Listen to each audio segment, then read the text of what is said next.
Hello everyone. Welcome to another Peaceful Solution Character Education Certification course. Everyone in the auditorium can be seated. Once again, welcome to all of you that are watching online. Once again, a reminder, you can always download our books. If you don't have the responsibility unit, please go to that little drop-down menu that'll have 5 units. Make sure you download all of them. But tonight we're going to be in the responsibility unit. We're going to be rehearsing a little bit.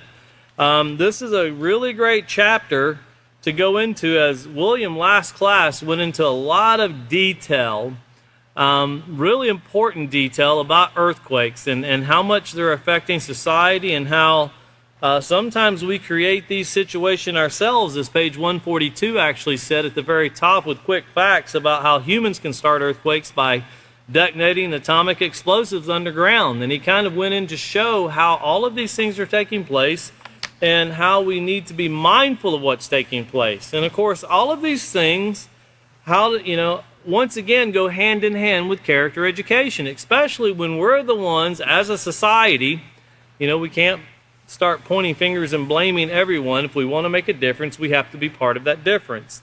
So knowing as a society that we are causing a lot of these things ourselves. In fact, there's a lot of studies right now showing that the global warming that you hear everybody talking about, when they say it's man-made, they're actually starting to show, scientists are starting to show that it's actually more of the conduct of man, woman, children, than it is the burning of wood or the driving of cars. It's actually the conduct, as we'll kind of get into briefly tonight, but we'll get into it more the next class, because that's where we get into germ warfare. And of course, you're going to be pulling back a lot of things we covered in the 7th chapter of the self-control unit, and about what takes place in society when we don't practice self-control, and how that not only affects ourselves, it affects someone else, but it also affects the environment very negatively.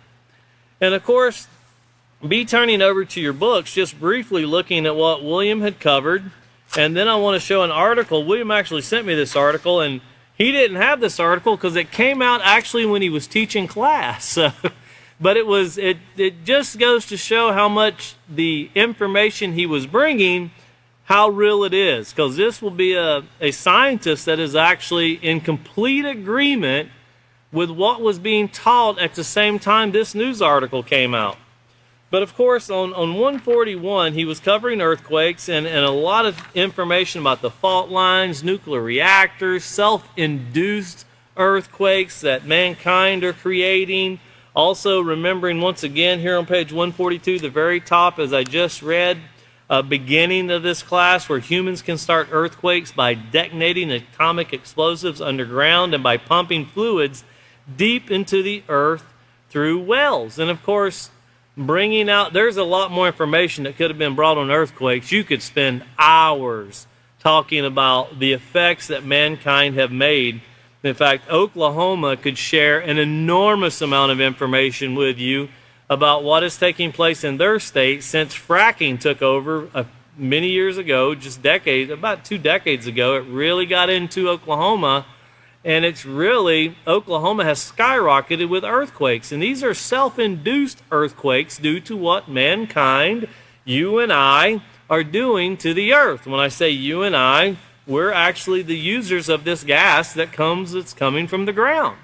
Now, am I saying that using gas is bad? No, I'm not saying that at all. But it's part of a product that's being sold. And there's a lot of money in it. And that's what keeps it going. There's a lot of money in it, and until something devastating takes place, sadly, money always wins out. It's only when, you lose a life or two, society doesn't seem to care too much about that, it seems. But whenever a whole city is gone, that's when society tends to want to take action. But sadly, there's a lot of lives that have to be lost before people want to take a step and do something.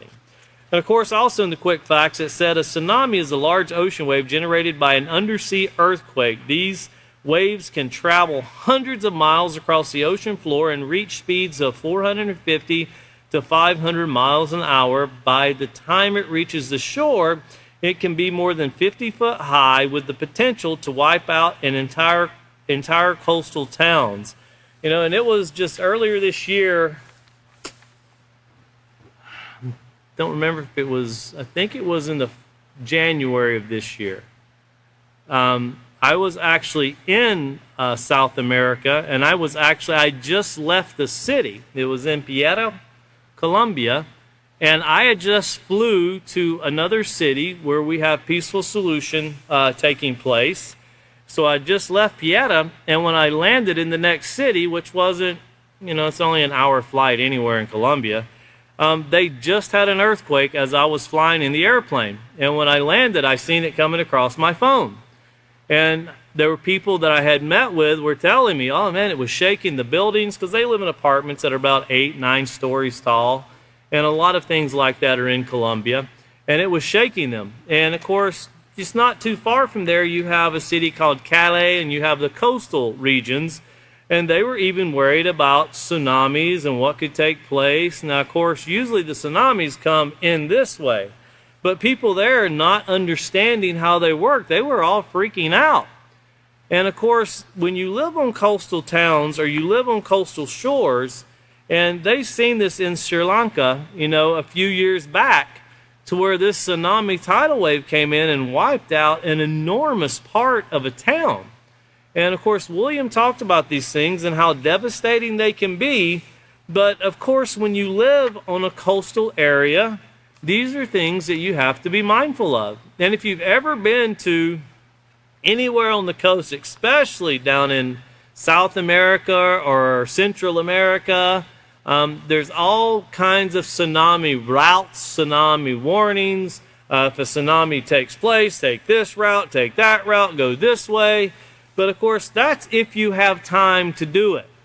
And if you can imagine, I remember in Houston when they had an enormous flood. Hurricane came up through Mexico, went into Houston, and we have some Peaceful Solution students and teachers, and this was years ago. They were actually trying to get out of Houston, and they turned the interstate into everyone going north, both ways, north and south. They were all going north, and it took people 10 and 12 hours just to travel 100 miles. So when you think about it, if it ever occurs, that's the route I need to take. You and how many other people? And then, this is one thing that I heard a politician say this one day, and I thought, pretty smart man. What do you do if a lot of electric vehicles are on that path and they all run out of electricity? Because they only get you so far. Then you start blocking up places, and then people need rides. Well, you think about this. If you live in a city, and William was talking about this, make sure you're prepared. If you live in a city the size of Houston, and if you think that, well, when this time comes, this is what I need to do. You and how many other million of people are going to do the same thing? So you have to really understand, unless you do it like really quick, you're going to do it with everybody else, and it's going to go really slow. So think about that when you get yourself prepared, because I'm not telling everybody to move from Houston either, by the way, and William wasn't telling everybody to move from other places, but be careful, be cautious, and if I'll show you a picture here in a minute. William was talking about how beautiful, I almost wanted to go to Vancouver or Columbia or the parts of British Columbia he was talking about when you go through Alaska and you go into Canada. Coming from the East Coast, I've never seen sights like that. There's things on the West Coast and up in Alaska and Canada I've never really seen except in pictures. And I want to show you, this is Mount Rainier. To me, this is what I call beauty. I love stuff like that. That is absolutely beautiful. But that is one of the ticking time bombs that William was talking about. And if you look, that is massive. It's just enormous. And where I come from on the East Coast, we have the Blue Ridge Parkway, the Appalachian Trail. They're covered with trees, but we don't have sites like that. That's something you don't see. Well, while William was teaching class it was Sunday actually, it says why Mount Rainier is the U.S. volcano that troubles scientists the most. And if you notice, it's a volcano, but yet it's covered with ice. So if that volcano erupts and it's covered with ice and snow, what's the first thing you're going to have? An enormous amount of water. And it's not going to be clean water either. It's going to be filthy, and it's going to be toxic, and it's going to build up as it goes. If you've ever seen in California on the news, when you get massive floods, you get landslides, everything starts breaking down. But this is what it said, and this is from CNN, by the way, just so everyone knows. That's where this article came from, and it says, the snow-capped peak of Mount Rainier, which towers 4.3 kilometers or 2.7 miles above sea level in Washington state, has not produced a significant volcanic eruption in the past 1,000 years. Yet, more than Hawaii's bubbling lava fields or Yellowstone's sprawling supervolcano, it's Mount Rainier that has many U.S. volcanologists worried.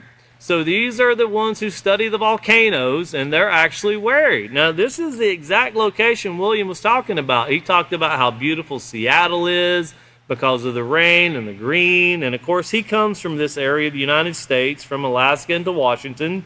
And everybody I've ever heard that comes from that area will tell you just how amazing the beauty is. But they'll also tell you that the beauty is also the ticking time bomb. That it's beautiful to look at, but man, if that thing ever blows, it's going to blow, and it's going to blow big. But it says, Mount Rainier keeps me up at night because it poses such great threat to the surrounding communities. And once again, you know, you look at that, and you see these houses here, but this is only the beginning of it. This isn't the end of it. It's the beginning. And of course, when you see how massive that is again, and William was explaining how one mountain went from, what was it, 9,000 feet to 8,000 feet from an explosion or an eruption, volcano. You talk about the power and the force, that the energy that's behind these things. Once it starts, you know, there's no Band-Aid approach to it. There's nothing you can do to go, whoa, whoa, whoa, wait a minute, we need to slow it down. Once it starts. And there's no stopping it. Now, they actually call this the sleeping giant. That's what they refer to it as. And it says the sleeping giant's destructive potential lies not with its fiery flow of lava, which is the event of an eruption, would be unlikely to extend more than a few miles beyond the boundaries of Mount Rainier's National Park in the north or in the Pacific Northwest. And the majority of volcanic ash would likely dissipate downwind to the east away from the population. So they're saying these two things doesn't have them worried as much as this part. Instead, many scientists fear the prospects of lahar. That's a swiftly moving slur of water and volcanic rock originating from ice or snow rapidly melted by an eruption that picks up debris as it flows through the valleys and the drainage channels. Mount Rainier, a snow-capped volcano, it looms, and it says the prospects of this kind of sludge, if you could think about this, really, you know, when it snows here in Texas, it looks pretty. And we have a lot of clay here, you know, and the rain does the same thing, but snow seems to do it no matter where it is. Even in North Carolina, where I grew up, snow was pretty, but when it melted, it made a sloppy mess. Well, imagine putting that with all of this volcanic mixture in with this, an enormous amount of water, and think of the sludge you're going to make, and everything's going downhill, so that's going to build up speed. And it says as swiftly moving debris flow caused by melting snow and ice, typically during a volcanic eruption, they pose threat to the surrounding communities. Talking about how they would literally swallow these communities whole. Now, I don't have time to go in. This is a great article that CNN put out, and it goes really well with William's last class. And I even had someone from overseas message me, and they were like, hey, that class that William taught, is it really that bad? Well, you know, here's the article once again. You can look it up for yourself. And once again, this came out at 4:58 Eastern Standard Time. That would have been 3:58. And I had talked to William. William's class was already set, so he didn't even know about that article until after class, or he would have used it because it fit perfectly into what he was saying. And when I seen that article, I sent it to the person that had messaged me overseas, and I'm like, well, this is what scientists are saying. They agree 100% with the information that was brought out in that class. And it's really, yeah, it's as bad as it sounds, or it could be, but we tend not to worry about things until they take place. And it's a little bit too late to worry about it then. Then you've got to be a problem solver. And if you don't have what it takes to solve the problem, it's kind of like I know some people, they will never come home if their car's at least, it's got to be at least halfway full. They never let it get down below that. And these are people that live on the East Coast. And I asked them why. They said, if an emergency ever occurs, you're not getting gas, so you got to have enough to get you as far as you can get away from the coast. And that's because of hurricanes. And we used to do that also, but I lived inland enough where I didn't really worry too much about getting away from the coast. But we suffered. I remember a hurricane come through, Hurricane Hugo, back in 1988. We didn't have electricity for over a month and a half. And we had well water. So we literally got used to, in North Carolina, the wells are 36 inches round. In Texas, they're only a small thing, but we got the bucket out, and that's how we got our water. We had to lower it down for a month and a half to get our water, or we had people who actually got their facilities back up and going again, or that had city water. That's how we got our water. And that's how we bathed, and that's how we cooked until they got everything going again, because electricity was down for a long time. So there's some things you can do, and of course you see here on page 142 about these responsible survivor tips. And we're going to get into the procedure here soon. We're just rehearsing once again some of the stuff that William and David has covered, but putting it back into our minds about the seriousness of it. And you see in the picture here, the guy laying there in the bed, and he has some boots and he has a flashlight there by his side. And once again here it says responsible survival tips. If you live in an earthquake-prone area, being responsible is what you can do. Once again, let me try that again. If you live in an earthquake-prone area, being responsible in what you can do could mean the difference between life and death. And it's really that serious. And if you live in these areas, you should take it that serious. That's part of what we do as a society, is we have to take all of these things that could bring or cause danger. We have to be aware of these things. And it's just something that you have to be mindful of. People tend to look, well, if you live in Mexico, be wary of the cartel. If you live in this part, be wary of this. If you live in this part, be wary of that. Well, there's a lot of danger lurking around you. A lot of people will say, well, if you live in Chicago, be mindful of the gangs. If you live in Baltimore, be mindful there's a lot of murders take place. Well, if you live in these areas that have volcanic or could have volcanic problems or are earthquake prone, that's just as deadly. It's just as dangerous. And if you ask people when they go out in the morning that live in a gang area or a gang city, like we'll say Chicago. Chicago is very well known for all of the dangers that's there. How many people leave that morning thinking, well, I'll probably get shot in a gang crossfire this morning, or I'll probably get robbed this morning and get shot, or it's not something you plan for. No different than an earthquake.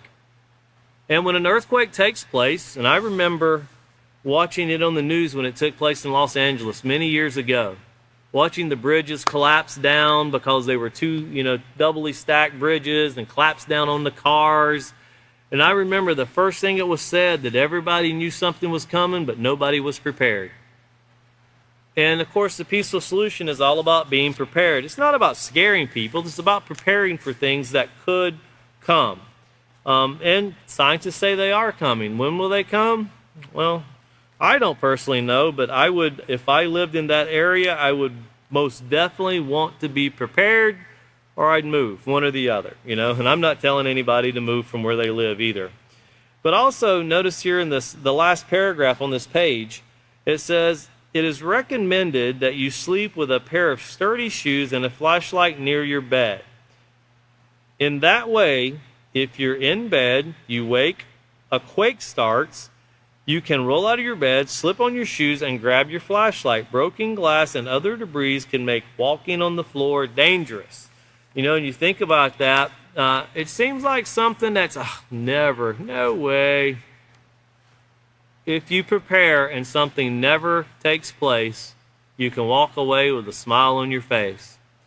But if something takes place and you didn't prepare, you can never go back and go, oh, I shoulda, I coulda, I woulda. Especially if you get into, as the next page talks about, and this page also talks about, I didn't have a flashlight, so I struck a match. I didn't smell propane until the boom took place, and that's when I smelt propane. You know, because one of the things that really break easy in an earthquake are gas lines. You know, there's some flooding that took place, and this is a sad part.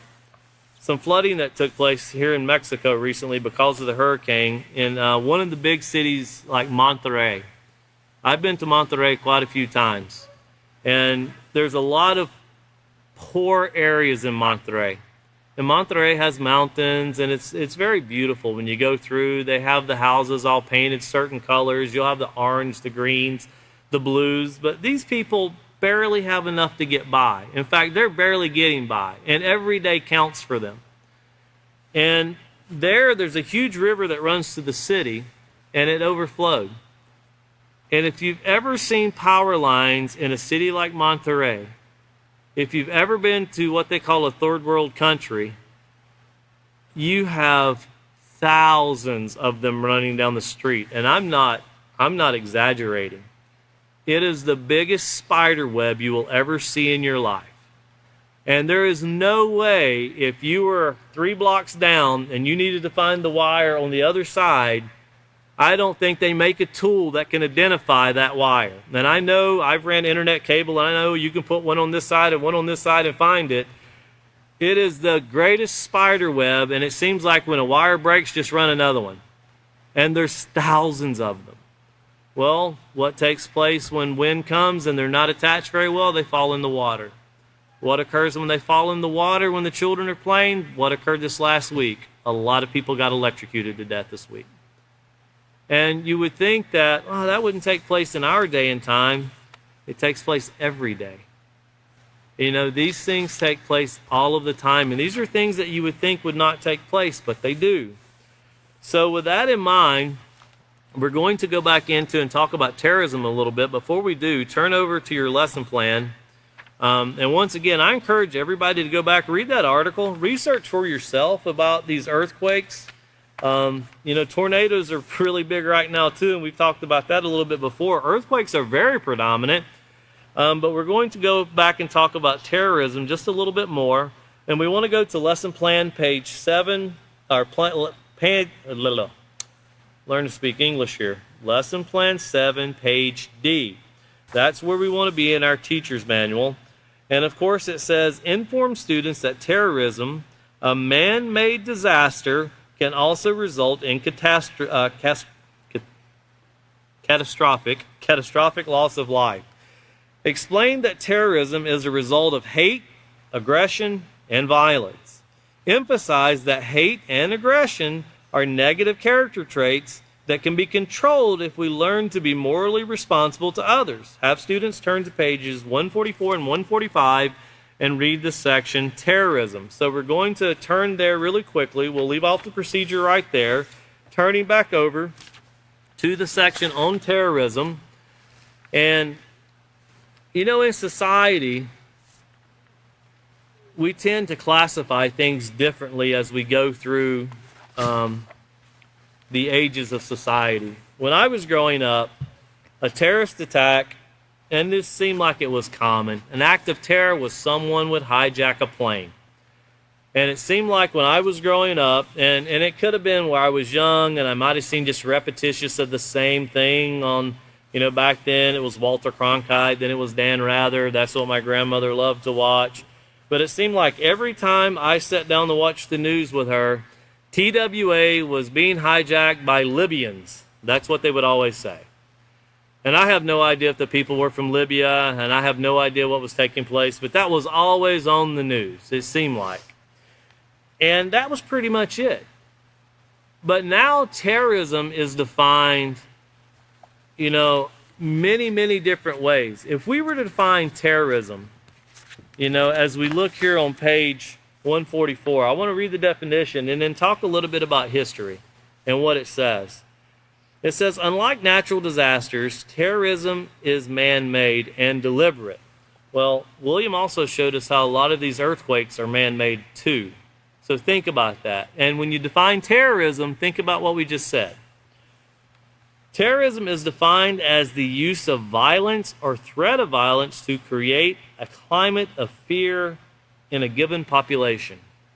Now, this is just something to put into your minds, something thought-provoking, and not really have enough time to put into it right now, but we will go back and look at it as we proceed. Terrorism, for a lot of people, especially young people, always think of September 11th. That's the act of terror. And really, in the United States, I think that's really when terrorism started sticking into the mind of people. And of course, at that time, we all seen George W. Bush, who was the president at that time, as he stood in New York and he said, you know, soon the people that knock down these buildings, they will hear from all of us very soon. And everybody, they just clapped their hands. And of course, they did the replica of the firemen there holding the flag, and it was kind of a replica of the old Vietnam with the soldiers holding the flag, and everything kind of became, everybody was patriotic. And of course, with this patriotism, we went to war. And we went to war in Afghanistan. When everybody scratching their heads was like, I thought they said Saudi Arabia had something to do with this, or citizens of Saudi Arabia. Why are we going to Afghanistan? And from that point on, we declared war on terrorism, is what was said. And we left Afghanistan. And there's still what we say terrorists running Afghanistan. They say Al-Qaeda. And of course, we went into Libya because we said Muammar Gaddafi was a terrorist. So we're going to go in there and we're going to clean out the terrorism. In Libya, and I have met, well, along with other peaceful solution instructors, I have met with the embassy of Libya and had great conversations with them. And they will be the first ones to tell you Libya was much better off with Muammar Gaddafi. Life was so much better with him, and he never did anything to hurt their people, as they were talking about Libya. They said, everyone, when you were born in Libya, it was your right to be given, and I don't remember, I'd have to go back and check, it was like 10 or 15, 20 acres of land. That was your birthright. When you reached a certain age, that was given to you so you could start building your family. You didn't even have to worry about buying land. It was given to you. And the government would help you build up your life. And I remember asking, well, what was the worst thing he did? And they said, oh, we'll tell you. He tried to sell oil not using the petrodollar. That's what he did. And then when you get into Saddam Hussein, who was also classified a terrorist, remember, weapons of mass destruction. And of course, Colin Powell is the one that presented that to the Congress and the Senate. And before he died, he said that was his greatest regret, was going before the Congress and the Senate in a committee hearing and saying they had weapons of mass destruction, because he realized that the information he was given was false. And he went before false accusations. A lot of people lost their lives. And if you remember during that time, whenever we went, it was the first time ever you could watch a live war take place on TV, and CBS and NBC and ABC and Fox and every other news channel stopped what they were doing for that day, and they showed the United States going into Baghdad and all of these bombs being dropped. And the thing that really never set in our minds was all of these people that were sitting there as these bombs were being dropped. All of these people that their cities were being destroyed and annihilated. Why? Well, what was it Saddam Hussein did? He wanted to sell oil using the petro oil, or the petro euro. He didn't want to use the petrodollar. That was the biggest disagreement. And look it up. If you don't just take my word for it. Look that up. It's there for you to see. He did not want to use the petrodollar. He wanted to start selling oil with the petro euro. And that wouldn't work. Well, they said he had weapons of mass destruction, then come to find out, sorry, we were wrong. That was after they annihilated a city, and a lot of people died for no reason. And then, of course, you can still go online today and watch them hang that man. Now, was he a bad individual? Well, let me ask you. Spanish Inquisitions, when a religion came through and just slaughtered another religion. For what reason? Because they didn't agree with them? Was that an act of terrorist? Was that a terrorist act?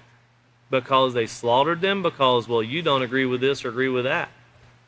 And then go back and look today, even in Israel today, they say October 7th, a terrorist act.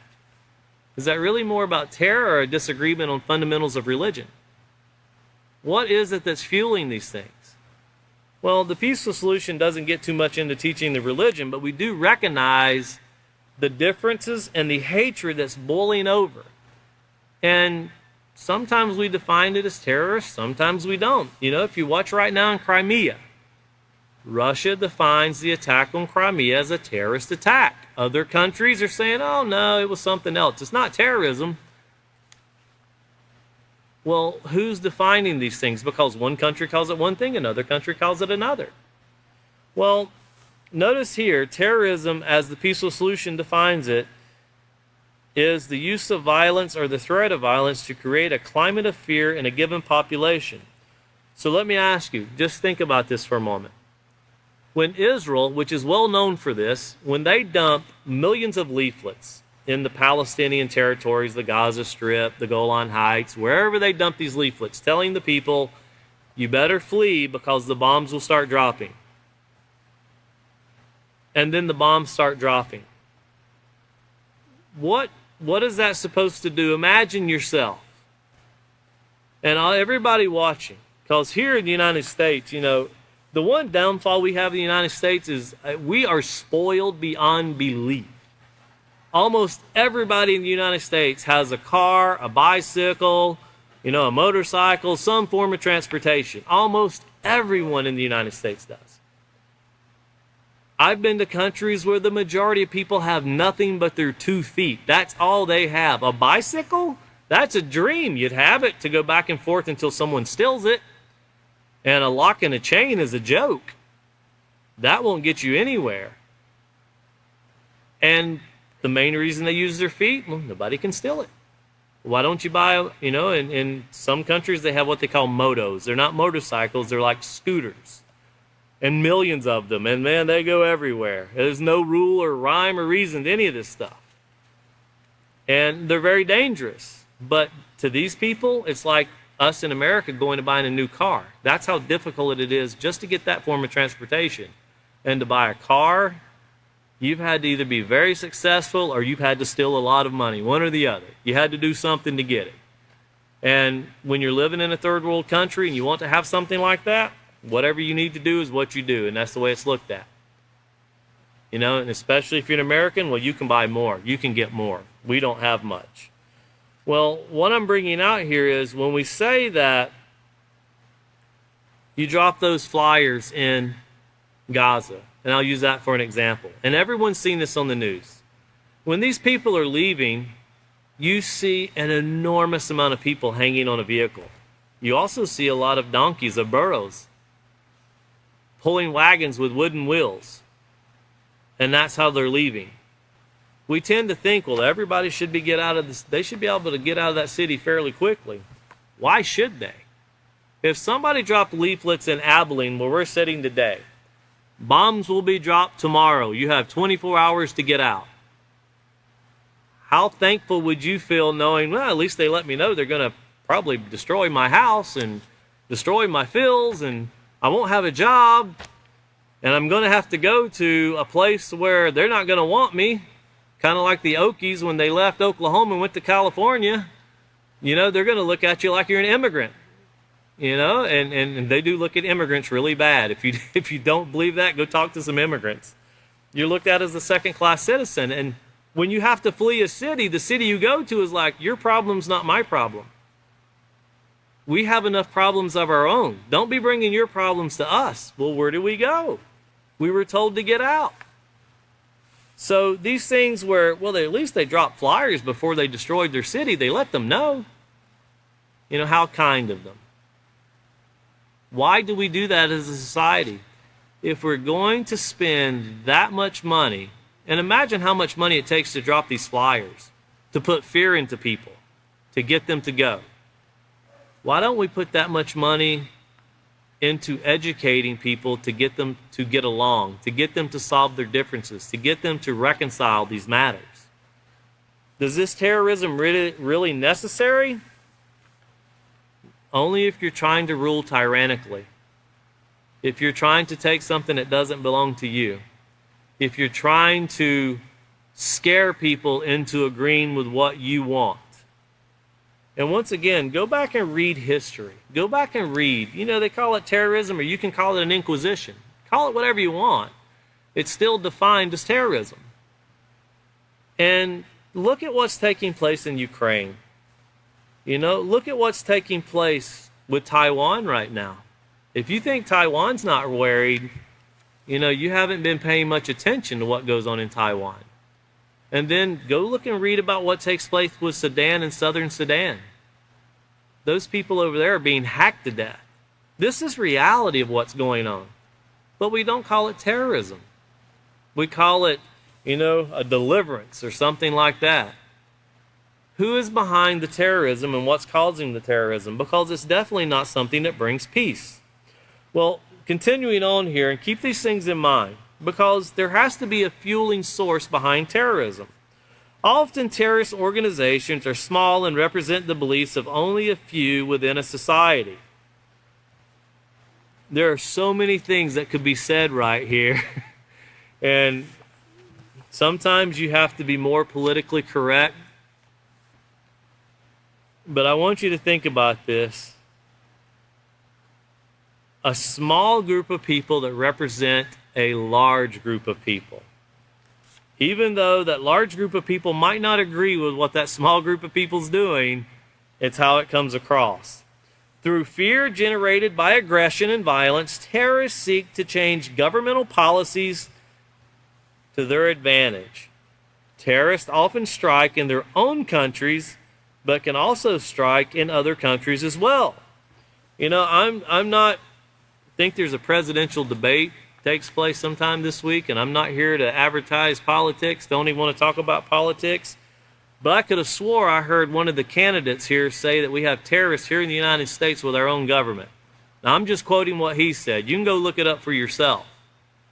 But he was talking about how sometimes the United States really takes control through force.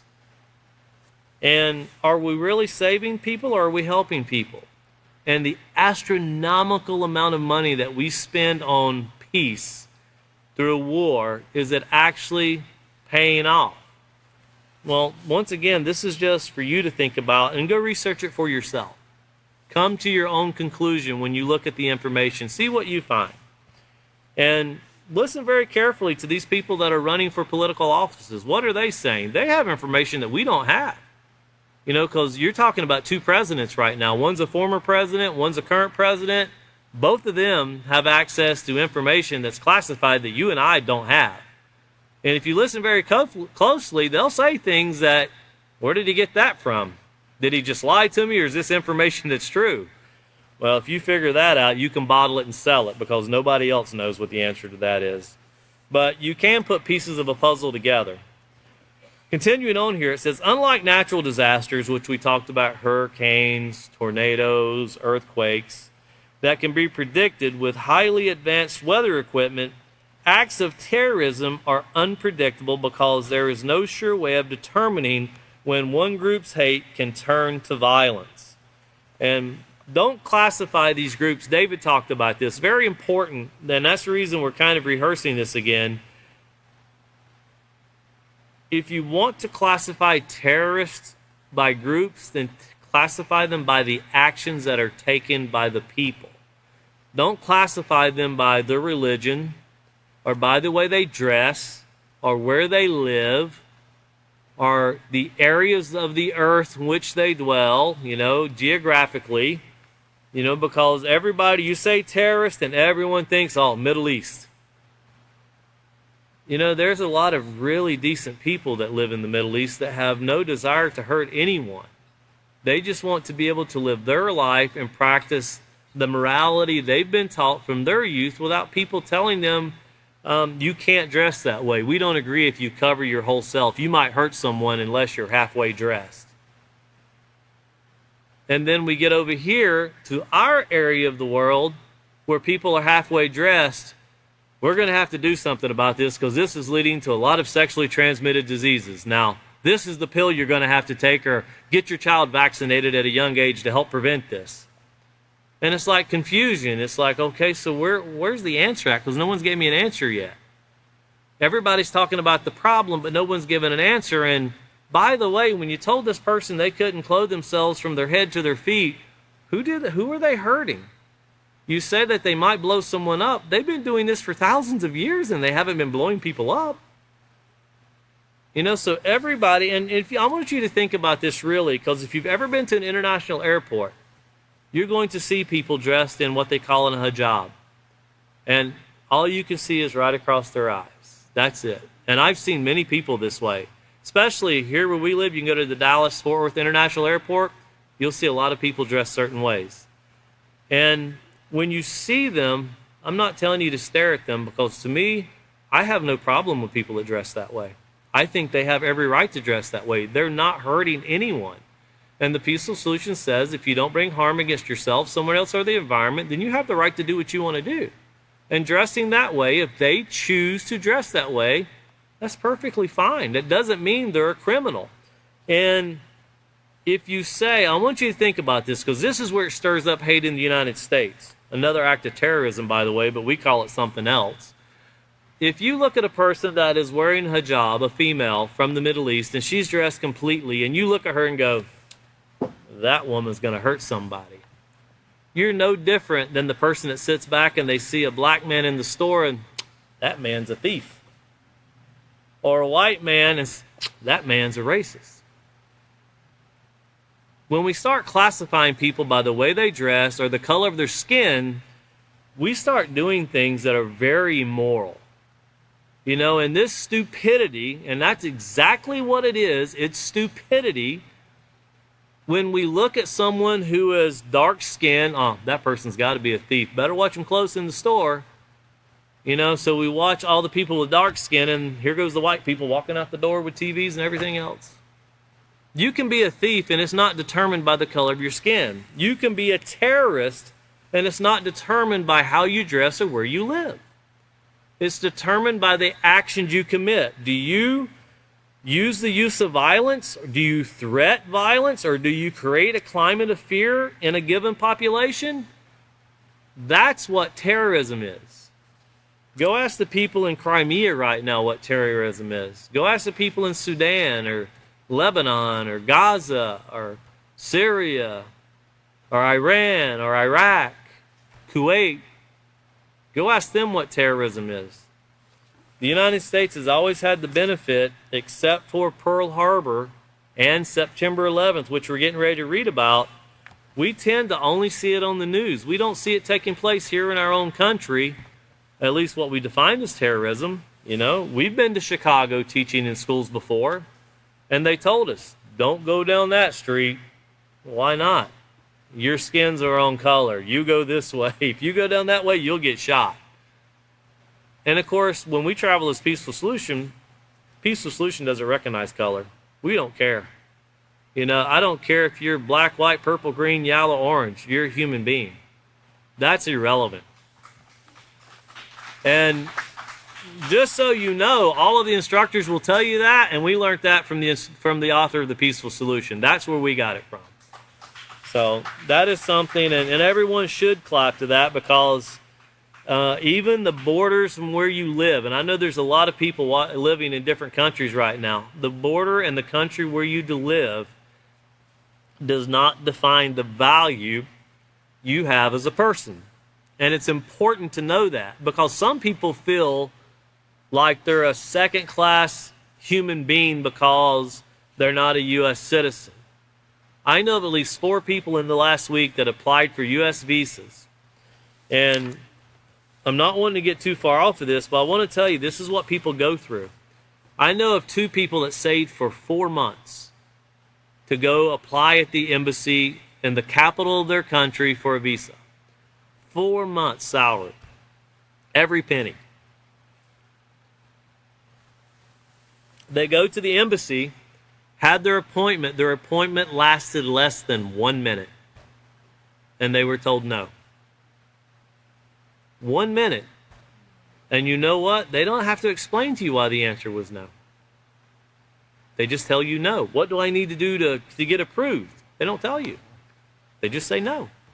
4 months' salary, and they had to travel hundreds of miles just to be told no in less than 1 minute. And I asked them, what are you going to do? I can reapply in 6 months. I just got to figure out how to get it approved. You know, and what are they wanting to come for? They're wanting to come for education and the peaceful solution. They're not wanting to come toward the United States. They're wanting education. That's what they want to come for. They're not coming here to stay. That's not even what they're trying to do.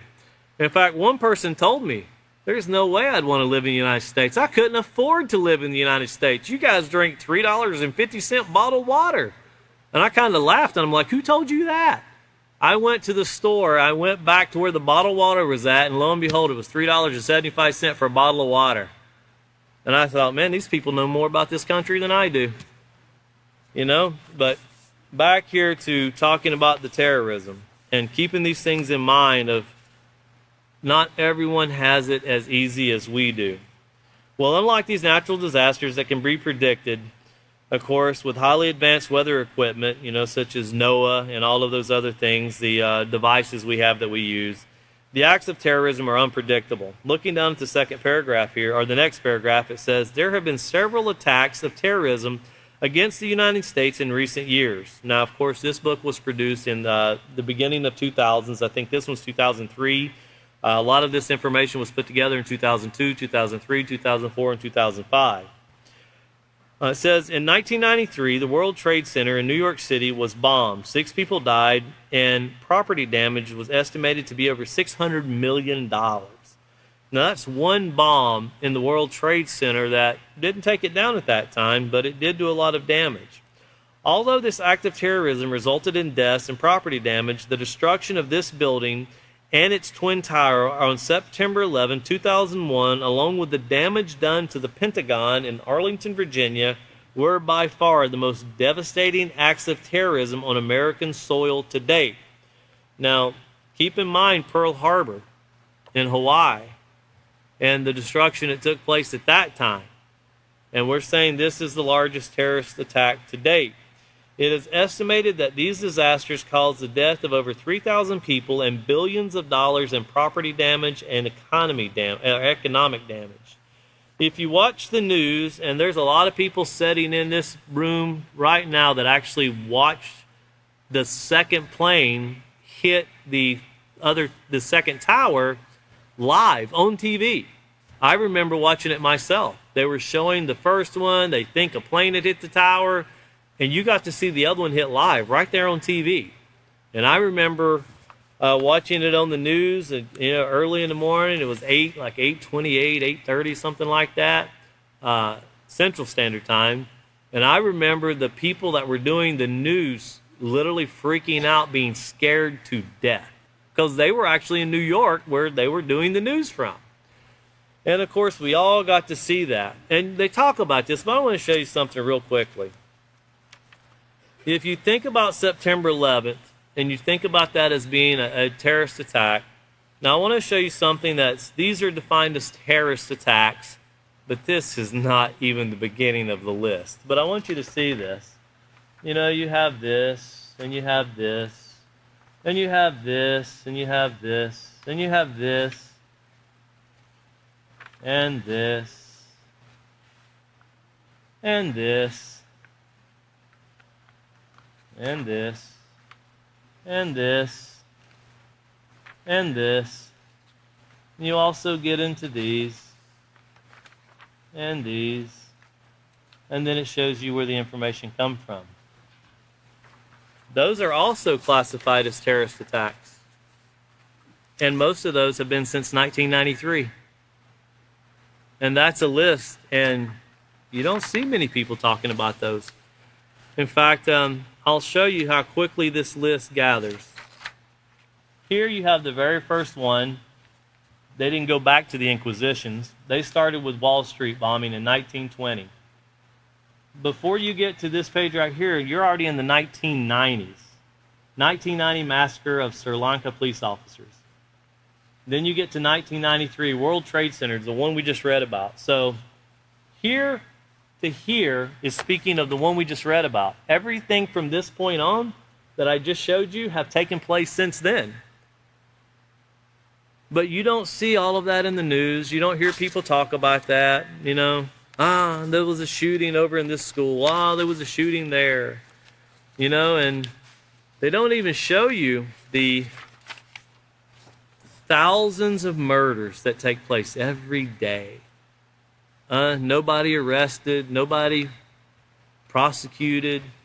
You know, we live very close to a country that has had 170,000 murders in the last 6 years.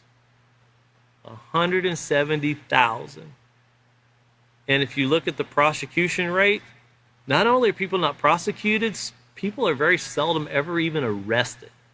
And if you think there's not fear in that country of being shot, there's people that won't even answer the phone right now because they think it might be somebody that's doing something illegal and they don't want to answer because it could be one of them. And if you think that doesn't put fear into people and what's being done about it, well, read the news for yourself. I would define it as absolutely nothing. When you have 170,000 murders and only a handful of arrests, less than 100, and people prosecuted is less than 0.02%, I would say that pretty much amounts to absolutely nothing. You know? But what do? You know, we see here, if you look back in your book here, you see the World Trade Centers just blazing away. And you see, and if you bring back into your memory all of these things that took place, the papers flying all around, there's documentaries. You can watch every year, September 11th, they play this over and over and over. You know, if you haven't seen it, if you live in the United States, you pretty much have seen it. And it always plays the same thing. These people did this to us. So what takes place if an American goes down to South America and brutally slaughters, rapes, just totally demoralizes women, which is, by the way, takes place many times a year.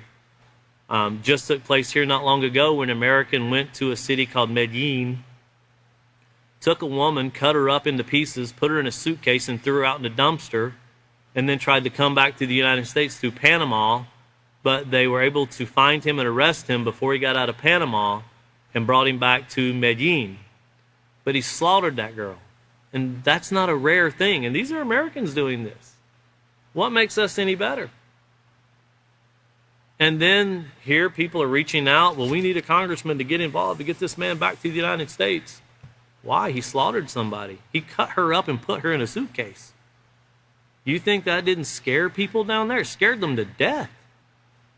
But you also have people that are like, well, if you're going to make a living down here, if you're going to survive, you're going to have to endure. You know, just hope you're not the next one. But if you look at what terrorism really is and what takes place, Americans can be just as guilty. And I'm not condemning the United States by any means. I love the country I live in. It's the greatest place in the world to live. I love where I live in the city I live in. It's the best place to me, it's the best place in the world to live. I love it. Wouldn't want to change it. But we have to acknowledge that if we're doing this to other people, it doesn't really matter what country you're from. If we're doing acts of hatred and violence and putting fear into others, that's an act of terror. And if we're going to eliminate it, we have to acknowledge it for what it is. Here it says, if you watch the news, once again speaking of what took place there on September 11th, then you are aware that terrorists commonly strike with bombs. Do they always strike with bombs? And if terrorist strikes with bombs, who has the biggest bombs? William talked about these bombs not long ago. So let me ask you. Let me finish reading this, and I want you to ponder a question. Because explosions are sudden and destructive, car bombs and suicide bombers have caused the death of hundreds of innocent, unsuspecting people. You can actually watch these online. You can see where these bombings take place. The force of a bomb can also cause windows to shatter, buildings to collapse, and damage to gas and water and electrical lines. People who are close to a bomb when it explodes usually do not survive. However, if a bomb explodes in a building, it can leave many survivors trapped for hours or days in some cases. Hopefully you, your family, and friends will never have to experience the horror of an explosion firsthand, but remember, we're living in uncertain times. It is better to have a plan of action that can save your life and the lives of others. So terrorists like to use bombs. Sometimes they strap them to themselves. So let me ask you, during Pearl Harbor, the kamikazes, when they flew their planes into the ships, suicide missions, were they terrorists? Or were they not terrorists? They literally flew out, and it would have been a dishonor for them to return back to Japan. Their goal was to run a suicide mission. And if you research and you type in suicide bombers into Google, that always comes up. They were kind of what they refer to as the first common era. But when we drop nuclear bombs, atomic bombs, on Hiroshima and Nagasaki, where could you run and where could you hide from that attack? And who was guilty? Were those the people that attacked Pearl Harbor? No, they were not. They were citizens of the country. Now I want you to think, if you think that didn't put fear into the people, it wasn't very long. You can go on YouTube and you can watch. They were signing, a surrendering form. They're on a Navy ship not long after that. Because after 2 bombs, the United States was going to drop a 3rd one. But there was a surrendering that took place, an agreement that was signed. But I want you to think for a moment. The people that lived in the cities of Hiroshima and Nagasaki, was it okay for them to pay because the choice of a very small group of their government decided that we're going to go in and we're going to do this?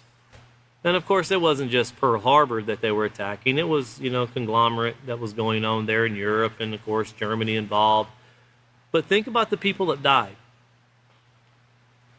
And if you're okay with that, then you're going to have to be okay with what Russia just released, that this attack on Crimea, the United States will have to pay.